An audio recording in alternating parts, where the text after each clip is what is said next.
My name is Walter, and I'm 68 years old. I've always believed that a man's worth is measured not by the money in his pocket, but by the love he gives and the respect he earns. I spent my life building a home, not just a house, a place where laughter echoed off the walls, where the smell of Sunday roast lingered long after the plates were cleared, and where every photo on the mantel told a story of family, of struggle, of triumph. I never imagined that one day I'd be made to feel like a stranger in the very heart of my own legacy. It started on a Thursday, the kind of day that slips by unnoticed, gray, and unremarkable.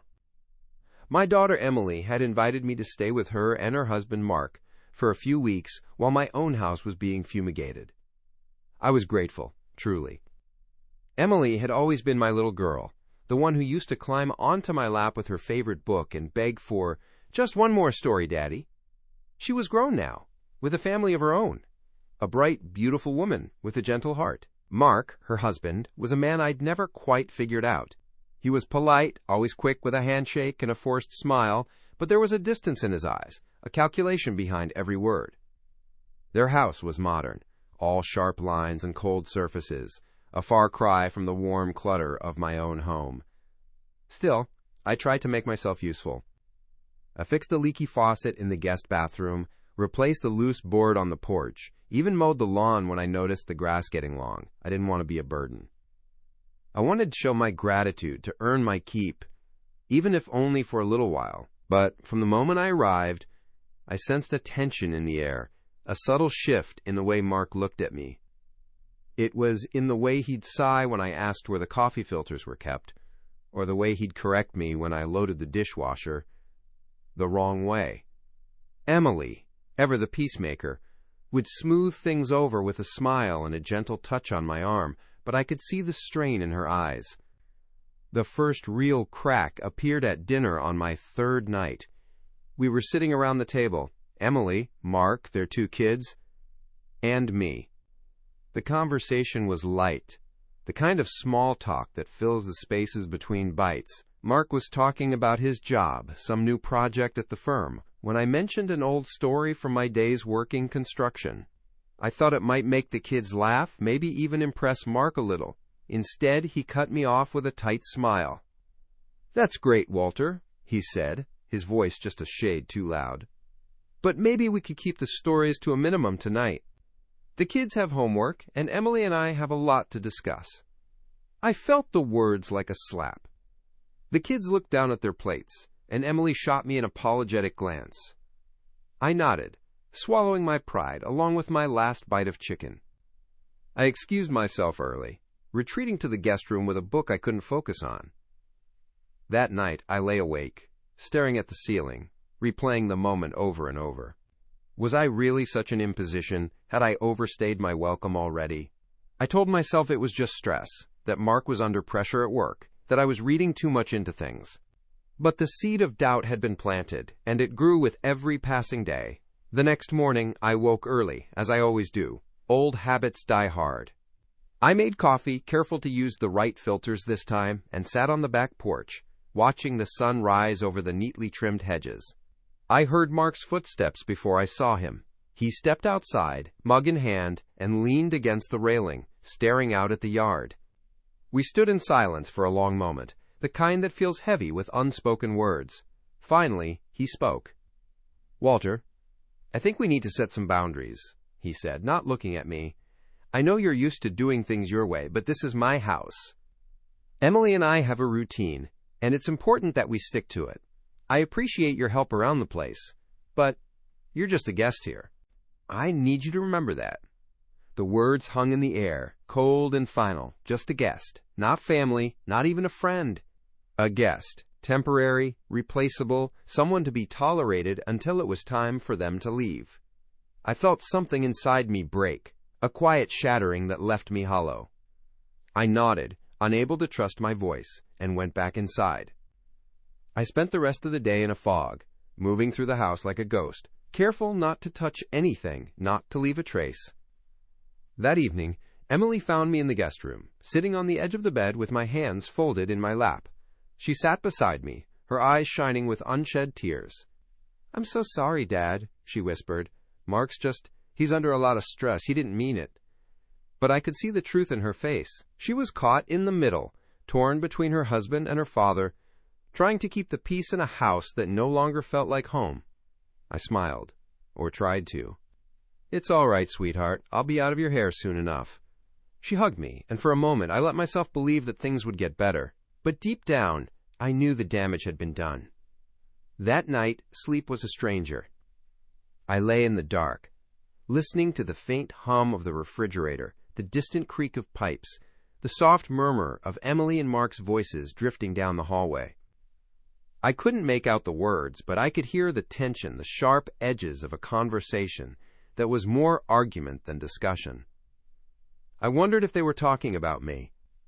I wondered if I was the problem, the wedge that was driving them apart. I thought about leaving. I could call a cab, check into a motel, wait out the fumigation in a place where I wouldn't be in anyone's way.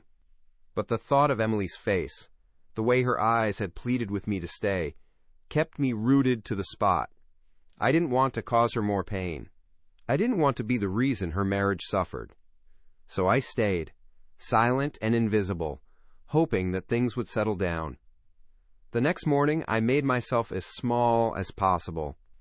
I waited until I heard the kids leave for school before venturing out of the guest room. I tiptoed through the kitchen, careful not to disturb anything, and poured myself a cup of coffee. Mark was already gone, his car missing from the driveway. Emily was in the living room, folding laundry with a distracted look on her face. "Morning, Dad," she said, forcing a smile. "Morning, Em," I replied, trying to match her cheerfulness.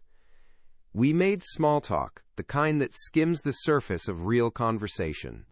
She asked if I needed anything, if I was comfortable, if I wanted to join her for a walk later. I said yes to everything, not because I wanted to, but because I didn't want to give her another reason to worry. As the day wore on, I found myself drifting through memories. I thought about the house I'd built with my own hands, the years of sweat and sacrifice that had gone into every nail, every board. I thought about my late wife, Margaret, and the way she used to fill our home with laughter and warmth. I thought about Emily as a little girl, her hair in pigtails, her face smeared with chocolate, running through the backyard with a joy that was pure and unfiltered. I missed that life. I missed the feeling of belonging, of being needed, of having a purpose. Here, in Mark's house, I was a relic, a reminder of a past that no one wanted to talk about. I was tolerated, not cherished. That afternoon, I decided to take Emily up on her offer for a walk. We strolled through the neighborhood, the air crisp and clean, the leaves just beginning to turn. We talked about nothing and everything, her job, the kids, the weather. But beneath the surface, I could feel the weight of unspoken words pressing down on us. "Dad," she said suddenly, stopping in the middle of the sidewalk, "are you really okay here?" I looked at her, at the worry etched into her face, and I knew I couldn't lie, not to her. "I'm trying, Em," I said quietly, "but it's hard. I don't want to be in the way. I don't want to cause trouble between you and Mark." She reached for my hand, squeezing it tight. "You're not the problem, Dad. Mark, he's just stubborn. He likes things a certain way. He doesn't mean to be harsh." I nodded, but I could see the doubt in her eyes. She wanted to believe it, but she wasn't sure. Neither was I. We finished our walk in silence, each lost in our own thoughts. When we got back to the house, Mark's car was in the driveway. My stomach tightened. I braced myself for another awkward evening. Dinner was a quiet affair. The kids chattered about school, Emily asked about my day, and Mark barely spoke. He kept his eyes on his plate, his jaw clenched, his answers clipped and terse. I tried to make conversation, to bridge the gap, but every attempt was met with a wall of indifference. After dinner, I offered to do the dishes. Emily started to protest, but Mark cut her off. "Let him," he said, his tone flat. "He wants to help, let him." I washed the plates in silence, the hot water stinging my hands. I could feel Mark's eyes on me, watching, judging. When I finished, I dried my hands and slipped out to the porch, needing air, needing space. The night was cool, the sky clear and full of stars. I sat on the steps, listening to the distant sounds of the city, trying to quiet the storm inside my head. I thought about calling my old friend George, about asking for advice, for comfort. But I didn't want to admit How lost I felt, how small. I was still sitting there when Emily came out, a blanket draped over her shoulders. "Mind if I join you?" she asked. "Of course not," I said, moving over to make room. We sat in silence for a while, watching the stars, listening to the world go by. "Dad," she said finally, her voice barely above a whisper, "I don't know what to do. I feel like I'm failing you. I feel like I'm failing everyone." I put my arm around her, pulling her close. "You're not failing anyone, Em. You're doing your best. That's all any of us can do." She leaned her head on my shoulder, and for a moment I felt a flicker of hope. Maybe things could get better. Maybe we could find a way through this. But as I looked back at the house, at the light glowing in the kitchen window, I knew that something had to change. I couldn't go on like this. None of us could. The next morning, I woke before dawn, the house still and silent. I moved quietly, not wanting to disturb anyone, and made myself a cup of coffee. I sat at the kitchen table, staring into the dark, thinking about what I needed to do. I couldn't keep living in this limbo, tiptoeing around Mark, watching Emily's spirit get chipped away day by day. I needed to reclaim my dignity, but more than that, I needed to protect my daughter from the slow poison of resentment that was seeping into her marriage. As the sun crept over the horizon, I heard footsteps on the stairs. Mark entered the kitchen, his hair tousled, his eyes heavy with sleep. He barely glanced at me as he poured himself a cup of coffee and sat across from me. The silence between us was thick, almost suffocating. I cleared my throat, searching for the right words. "Mark, I want to thank you for letting me stay here. I know it hasn't been easy, and I appreciate your hospitality." He looked up, surprised by my directness. "It's fine, Walter." "Really?" I nodded, letting the silence stretch. "I just want you to know, I'm not here to disrupt your life. I'm only here until my house is ready. I don't want to be a burden." He shifted in his seat, uncomfortable. "You're not a burden. It's just, we have a way of doing things. I like order. I like routine." "I understand," I said gently, "but family isn't always neat and tidy. Sometimes it's messy. Sometimes it's inconvenient. But it's always worth it." He didn't respond, just stared into his coffee. I let the conversation die, sensing that I'd pushed as far as I could for now. Later that morning, Emily asked if I wanted to join her for a trip to the grocery store. I agreed, eager for a change of scenery. As we walked the aisles, she chatted about the kids, upcoming school play, about her work, about the little things that made up her days. I listened, offering advice when she asked, but mostly just enjoying her company. At the checkout, she hesitated, glancing at me. "Dad, do you think I made a mistake? Marrying Mark, I mean." The question caught me off guard. I looked at her, really looked at her, and saw the uncertainty in her eyes. "No, Em," I said softly. "You didn't make a mistake. Marriage is hard. It's not about finding someone perfect. It's about finding someone you can build a life with, someone who's willing to grow with you. Mark's a good man, but he's lost sight of what matters. Maybe he just needs a reminder." She nodded, biting her lip. "I just wish things were easier." "Nothing worth having ever is," I said, squeezing her hand. When we got home, Mark was in the garage, tinkering with his car. I offered to help, but he waved me off. I watched him for a moment, the way he moved, the tension in his shoulders. He was a man under pressure, trying to hold his world together with both hands. That evening, after dinner, the kids went to their rooms to do homework. Emily disappeared into the laundry room, and I found myself alone with Mark in the living room. He was watching the news, but I could tell he wasn't really paying attention. I sat down across from him, determined to try one more time. "Mark, can I ask you something?" He muted the TV, turning to face me. "Sure. Why do you treat me like an outsider? I know I'm not your father, but I'm Emily's dad. I'm your children's grandfather. I'm family." He looked away, his jaw tightening. "It's not that simple, Walter. You come in here, and everything changes. Emily changes. The kids change. I feel like I'm losing control of my own house." I nodded, understanding more than he realized. "Control is an illusion, Mark. Life doesn't care about your routines or your plans. It throws curveballs, and you have to adapt. That's what family does. We adapt. We support each other, even when it's hard." He didn't answer, but I could see the conflict in his eyes. That night, I lay in bed, replaying the conversation. I knew I'd gotten through to him, at least a little. but I also knew that change wouldn't come overnight. It would take time, patience, and maybe a little push. The next day, I decided to take matters into my own hands. I called my contractor, asking for an update on my house. He told me it would be another week before the fumigation was complete. I thanked him and hung up, my mind racing. I spent the afternoon in the backyard, fixing a broken fence post. The work was familiar, grounding. As I hammered the last nail into place, I heard Mark's voice behind me. "You didn't have to do that," he said. "I know," I replied, wiping sweat from my brow, "but I wanted to. It's what I do." He nodded, a hint of respect in his eyes. "Thanks." We stood there for a moment, the tension between us easing just a bit. That evening, as we sat down to dinner, Mark surprised me.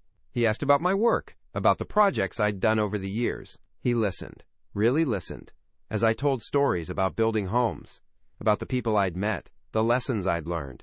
For the first time since I'd arrived, I felt like I belonged. After dinner, Emily pulled me aside, her eyes shining. "Thank you, Dad, for everything." I smiled, feeling a warmth I hadn't felt in days. Maybe, just maybe, things were starting to change. The days that followed were a delicate dance, each of us learning to move around the other without stepping on toes. Mark was still reserved, but there was a subtle shift in his demeanor. He no longer bristled when I offered to help, and sometimes I'd catch him watching me with a look that was almost curiosity. Emily seemed lighter, her laughter coming more easily, the lines of worry on her face softening. The kids, sensing the change, grew bolder, inviting me to join their games in the backyard or asking for stories before bed. One evening, as the sun dipped low and painted the sky in shades of gold and lavender, Mark approached me on the porch.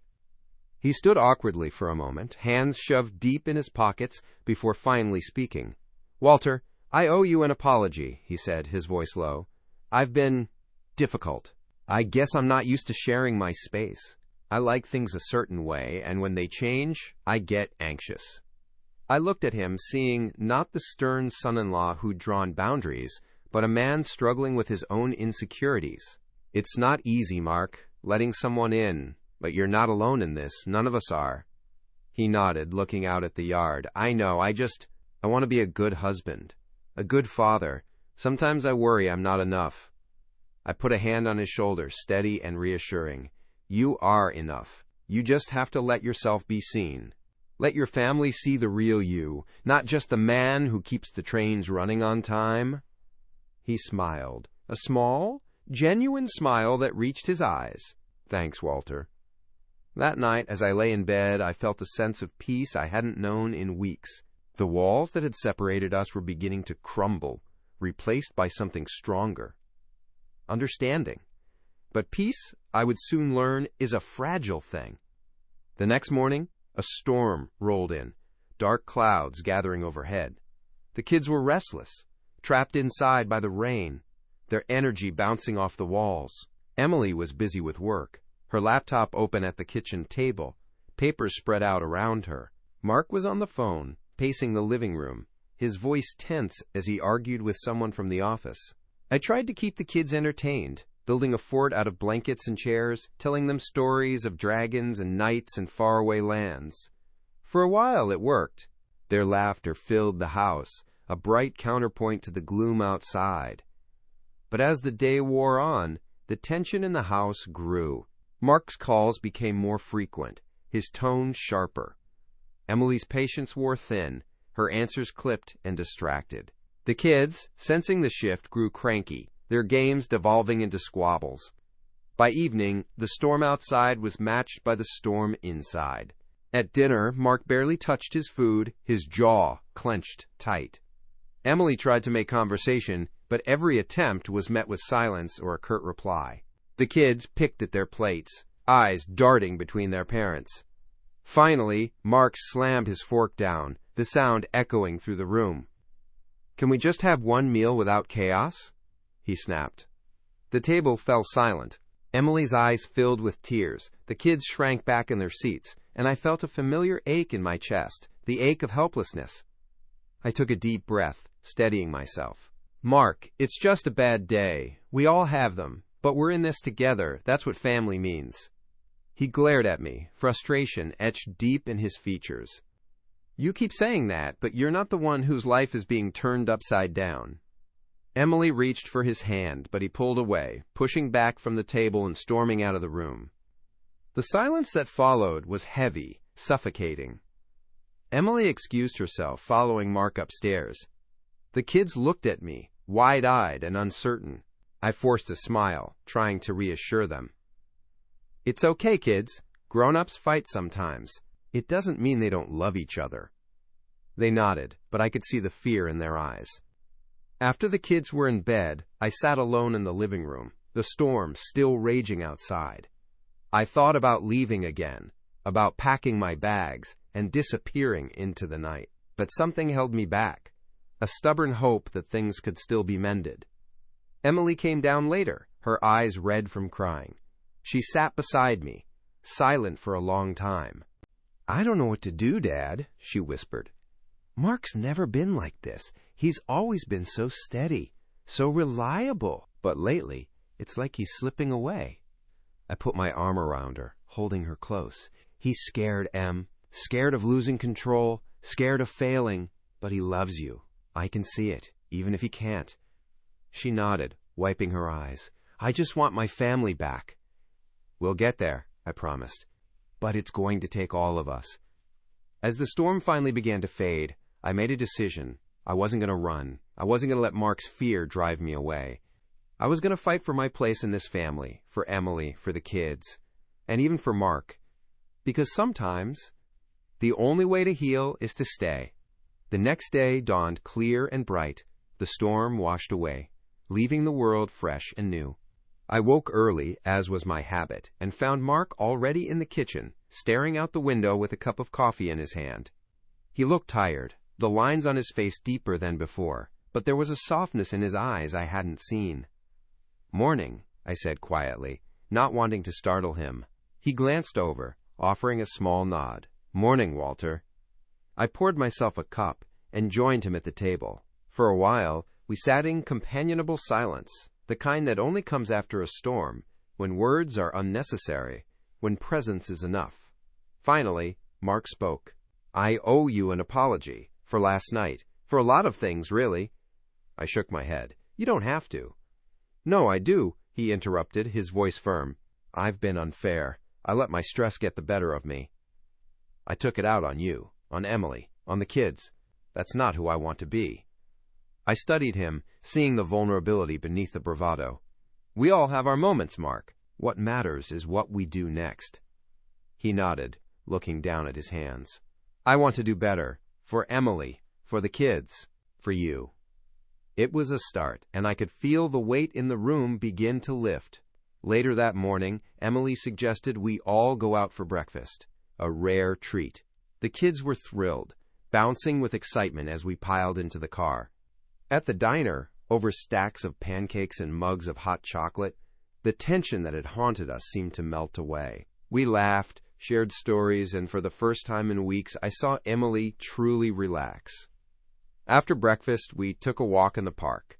The kids raced ahead, their laughter echoing through the trees. Emily and Mark walked hand in hand, talking quietly, their heads bent together. I trailed behind, content to watch, to savor the simple joy of being with my family. When we returned home, Mark surprised me by asking for my help with a project in the garage. We spent the afternoon fixing a broken shelf, working side by side in comfortable silence. As we worked, he opened up, telling me about his job, his worries, his dreams for the future. I listened, offering advice when he asked, but mostly just being there, a steady presence. That evening, as we sat down to dinner, the atmosphere was different, lighter, warmer. The kids chattered about their day, Emily smiled more easily, and Mark even cracked a joke or two. I felt a sense of belonging, a sense of home. After dinner, Emily pulled me aside. Thank you, Dad, she said, her eyes shining, for not giving up on us. I hugged her, feeling a swell of pride. Family doesn't give up, Em. We fight for each other.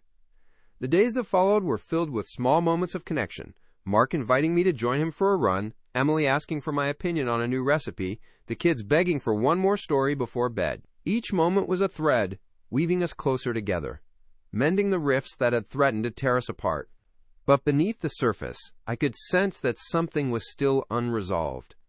Mark was trying, but there was a tension in him, a restlessness that wouldn't go away. I wondered if he was waiting for the other shoe to drop, if he still saw me as a guest, an intruder in his carefully ordered world. One evening, as we sat on the porch watching the sunset, I decided to address it head on. "Mark," I began, "I know things haven't been easy. I know I've upset the balance here, but I want you to know I'm not here to take anything from you. I'm here because I love my daughter, my grandchildren. I want to be part of their lives, but I don't want to be in the way." He was quiet for a long moment, then sighed. "It's not you, Walter. It's me.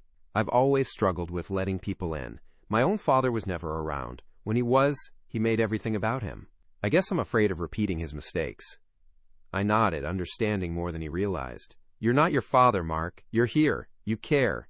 That's what matters." He looked at me, really looked at me, and I saw the walls come down. "Thank you," he said softly. We sat in silence, watching the sky fade from gold to indigo, the first stars appearing overhead. In that moment, I knew we'd turned a corner. We weren't just coexisting, we were becoming a family. As the days passed, the house felt different, warmer, more alive. The kids were happier, Emily was more relaxed, and Mark was more present. I found myself looking forward to each new day, to the small rituals that made up our lives. But I also knew my time there was coming to an end. My house would be ready soon, and I would have to say goodbye. The thought filled me with a bittersweet ache. I was eager to return to my own space, but I would miss the closeness we'd found, the sense of belonging I'd rediscovered. Still, I knew that what we'd built would last, no matter where I lived. The day the contractor called to say my house was ready, I stood in the kitchen with the phone pressed to my ear, listening to his cheerful voice. Relief and sadness mingled in my chest. I thanked him, hung up, and sat for a moment, letting the news settle. I was going home. But what did home mean now, after all this? Emily found me there, lost in thought. She must have seen the look on my face, because she sat down beside me and took my hand. "Is it time?" she asked softly. I nodded. "The house is ready. I can move back tomorrow." She squeezed my hand, her eyes shining with emotion. "I'm happy for you, Dad, but I'm going to miss having you here." I smiled, brushing a strand of hair from her face. "I'll miss you too, sweetheart, but I'll visit, and you'll visit me. This isn't goodbye." She nodded, but I could see the sadness in her eyes. We'd found something precious in these weeks together, a closeness that had been missing for years. I didn't want to lose it, and I could tell she felt the same. That evening, we had a small celebration. Emily cooked my favorite meal, roast chicken with rosemary potatoes, and the kids made a banner that read, "We love Grandpa." Mark even brought home a cake from the bakery, a rare gesture that spoke volumes. As we sat around the table, laughter and stories flowing freely, I felt a deep sense of gratitude. We'd weathered the storm and come out stronger on the other side. The house that had once felt cold and unwelcoming was now filled with warmth and love. After dinner, Mark pulled me aside. He looked nervous, shifting from foot to foot, but there was a sincerity in his eyes that I hadn't seen before. "Walter, I want to thank you," he began, "for your patience, for not giving up on me or on us. I know I made things hard, but you stuck it out. You showed me what family really means." I put a hand on his shoulder, feeling the weight of the moment. "You're a good man, Mark. You just needed to let yourself be part of the family, not just the one holding it together." He nodded, a small smile tugging at his lips.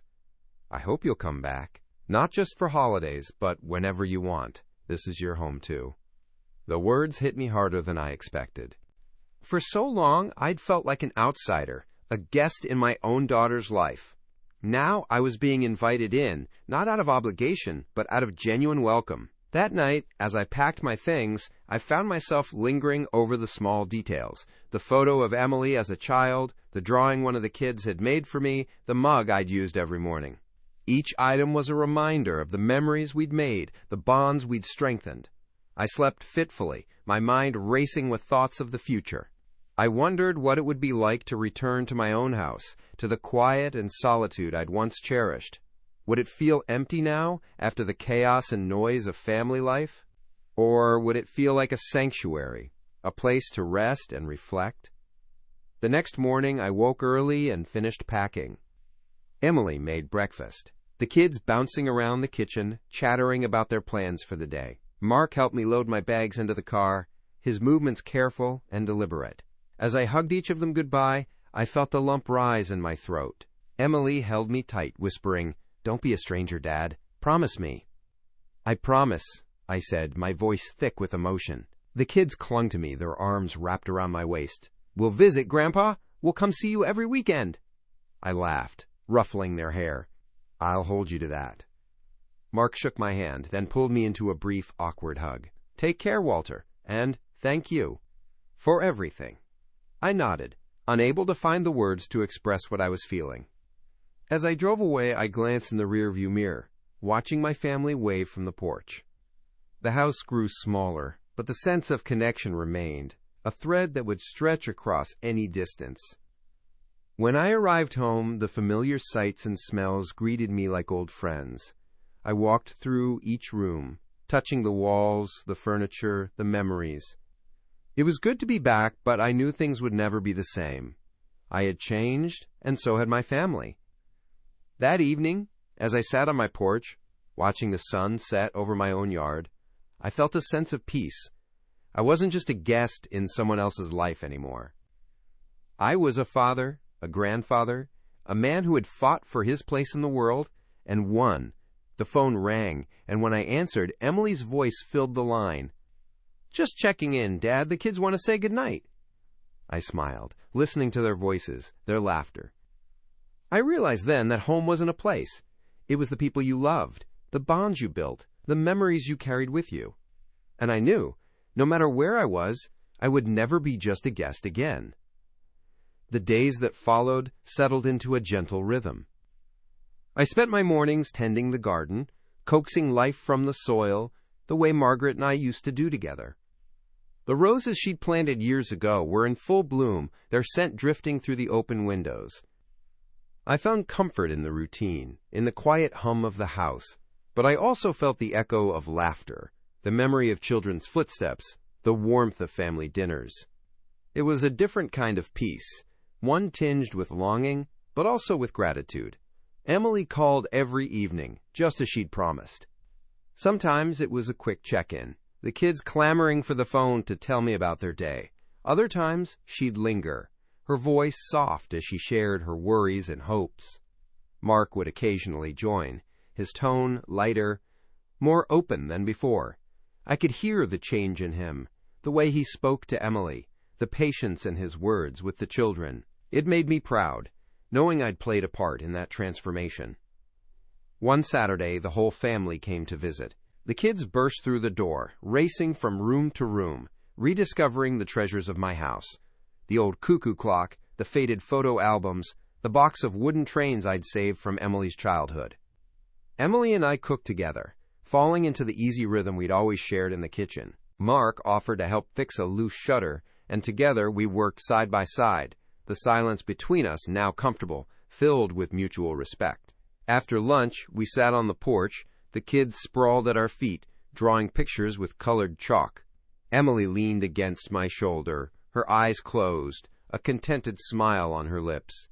Mark watched the children, his expression soft. "Thank you for having us, Walter," he said quietly.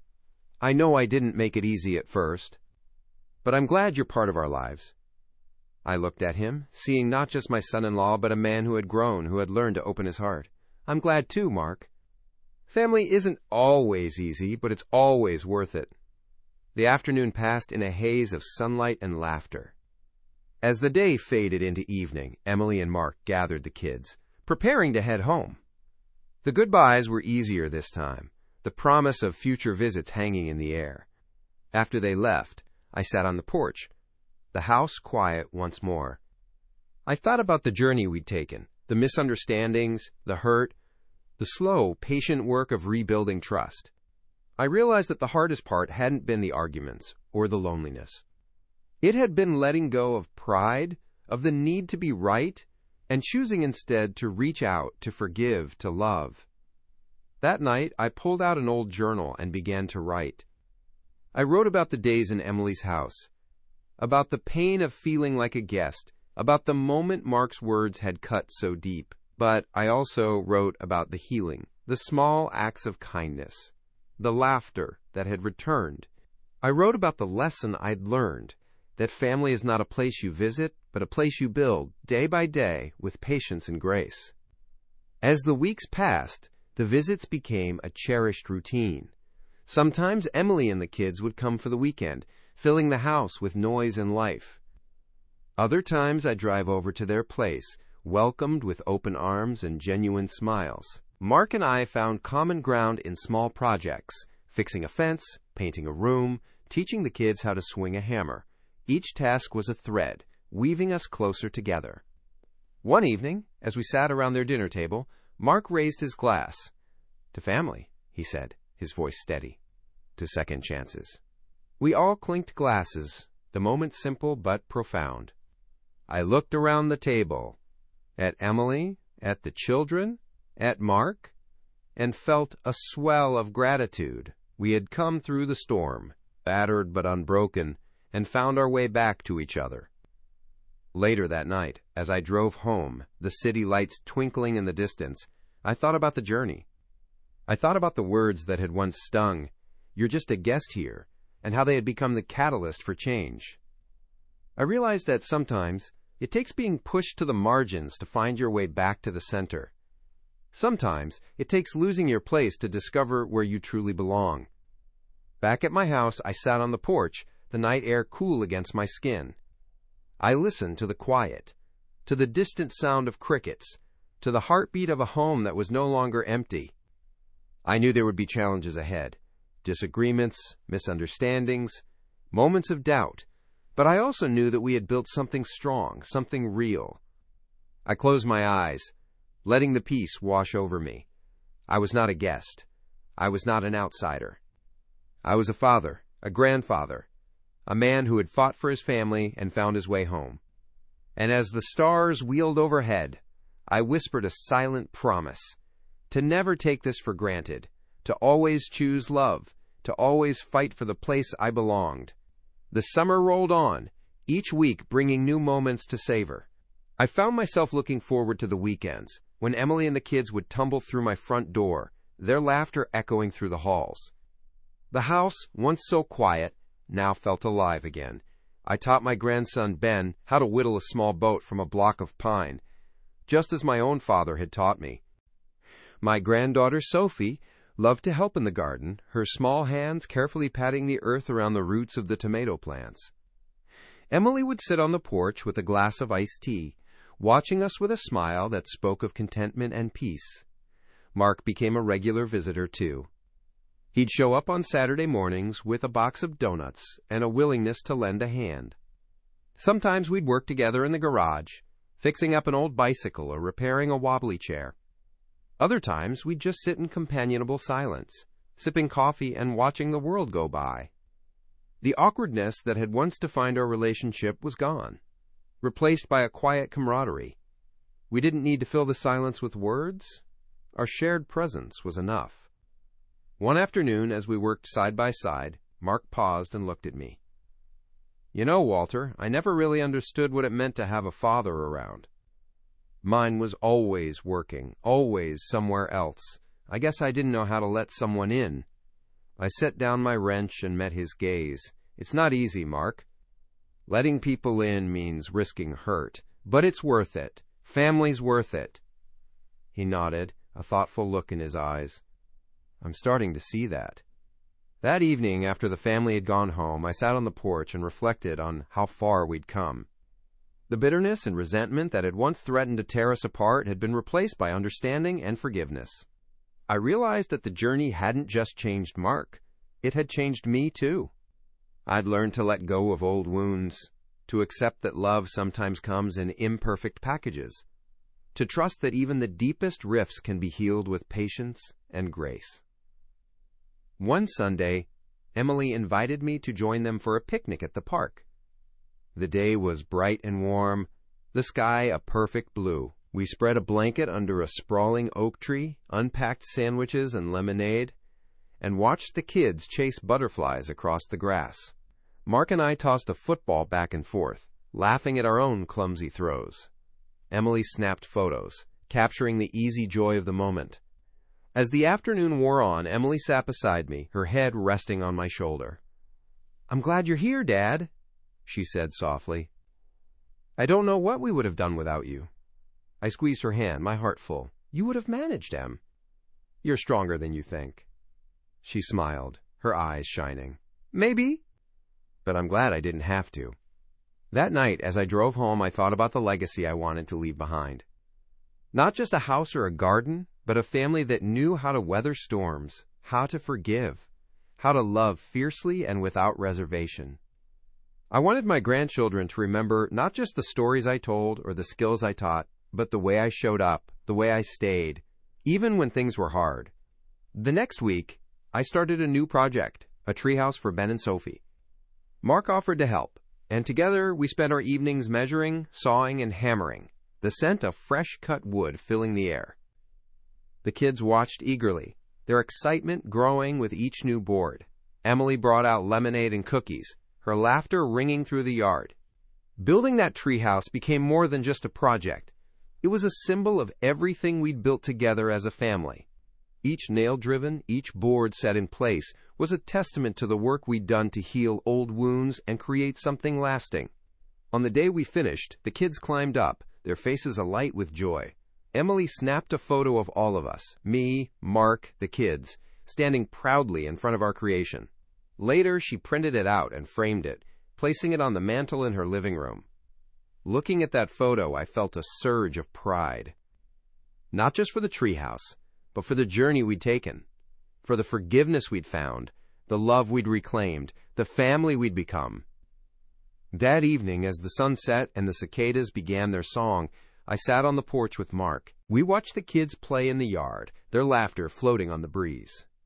"You know," Mark said, "I used to think being the man of the house meant having all the answers, keeping everything under control. But I've learned it's more about being there, about showing up, even when it's hard." I nodded, understanding exactly what he meant. "That's all any of us can do, Mark. Just keep showing up." He smiled, a genuine warmth in his eyes. "Thanks for not giving up on me, Walter." I reached over and clapped him on the shoulder. "Thanks for letting me in." As the stars appeared overhead, I realized that the greatest gift we can give each other is the willingness to stay, to forgive, to keep building, together. Autumn arrived with a gentle chill, painting the trees in fiery shades of red and gold. The air was crisp, the days growing shorter, but the warmth inside our family only seemed to grow. Emily and the kids visited often, bringing with them the scent of cinnamon and apples, the laughter of children wrapped in scarves and mittens. Mark and I raked leaves together, piling them high so Ben and Sophie could leap into them, their shouts of delight echoing through the neighborhood. One Saturday, as we sat around the kitchen table with mugs of hot cider, Emily brought out an old photo album. The kids crowded around, eager to see pictures of their mother as a little girl. We flipped through the pages, each photo a window into the past, birthdays, holidays, lazy summer afternoons. There was Margaret, her smile bright and her eyes full of mischief, holding a much younger Emily on her hip. I felt a pang of longing, but also a deep gratitude for the memories we'd made. Sophie pointed to a picture of me, standing in front of the house with a hammer in hand. "Grandpa, were you building something?" I chuckled, remembering the day. "That was the year I built the back porch. Your grandma wanted a place to sit and watch the sunset." Emily smiled, her eyes misty. She loved that porch. We'd sit out there for hours, just talking. Mark listened quietly, his hand resting on Emily's. I could see the appreciation in his eyes, the understanding that these stories were the foundation of the family he'd married into. Later that afternoon, as the kids played in the yard, Mark joined me on the porch. We watched the leaves drift down, the world settling into the quiet of fall. "I've been thinking a lot about family lately," Mark said, his voice thoughtful. "About what it means to belong. I used to think it was about blood, about tradition. But now I see it's about the choices we make, the way we show up for each other." I nodded, feeling the truth of his words. Family is built, Mark, day by day, choice by choice. It's not always easy, but it's always worth it. He looked at me, a question in his eyes. "Do you ever regret staying? Not leaving when things got hard?" I shook my head. Never. The hardest things in life are often the most important.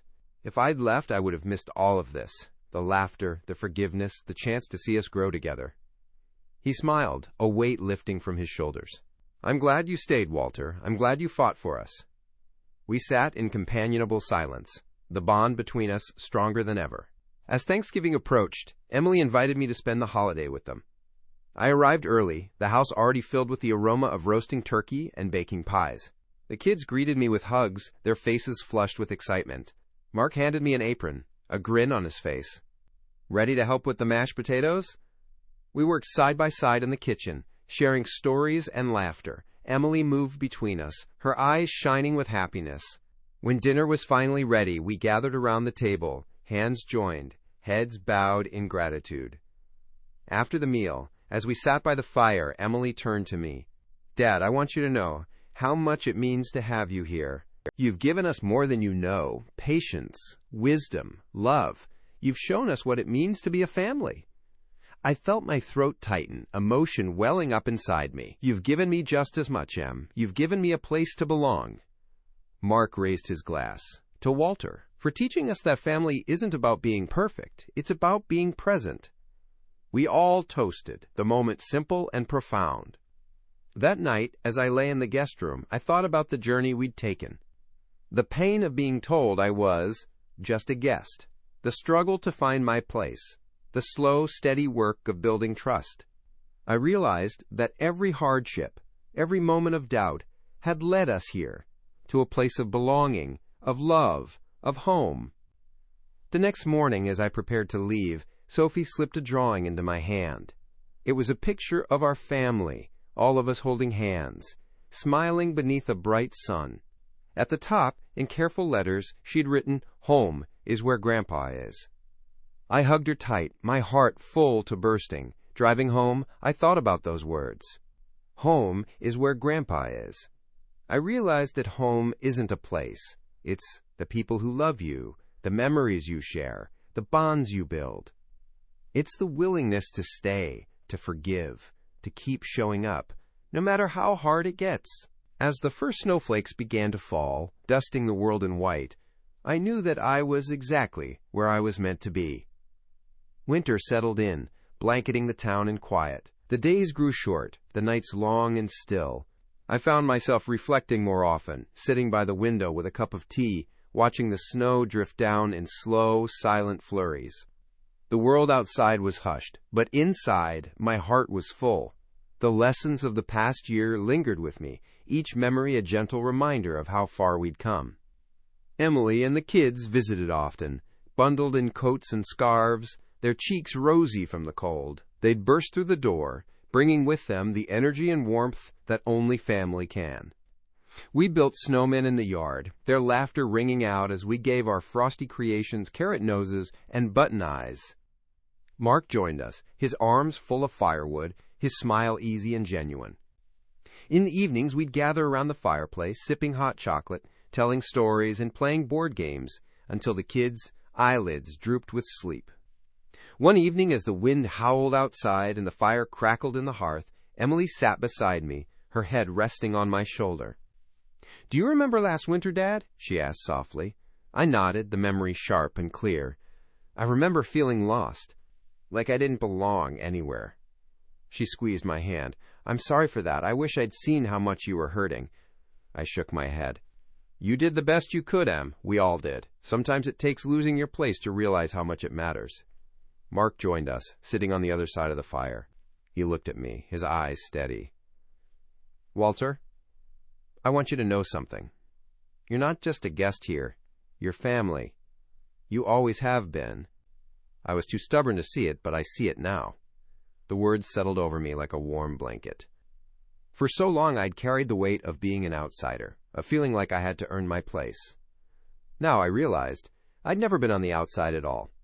I'd simply needed to stay, to keep showing up, to let love do its slow, patient work.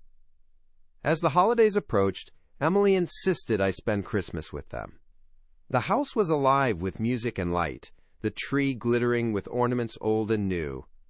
The kids helped me hang a wooden angel I'd carved years ago, their faces alight with wonder. We baked cookies, sang carols, and exchanged gifts, each one a token of the love we'd rebuilt. On Christmas morning, as we gathered around the tree, Mark handed me a small, neatly wrapped box. Inside was a key, shiny and new, attached to a tag that read, "To our home." "Come and go as you please." I looked up, surprised, and saw the sincerity in his eyes. "You're always welcome, Walter. This is your home, too." Tears pricked my eyes as I hugged him, the final barrier between us falling away. Emily joined the embrace, the kids wrapping their arms around us, a tangle of love and laughter. That afternoon, as snow fell softly outside, I sat by the window, watching my family move through the house. Emily and Mark dancing in the kitchen, the kids playing with their new toys, the dog curled up by the fire.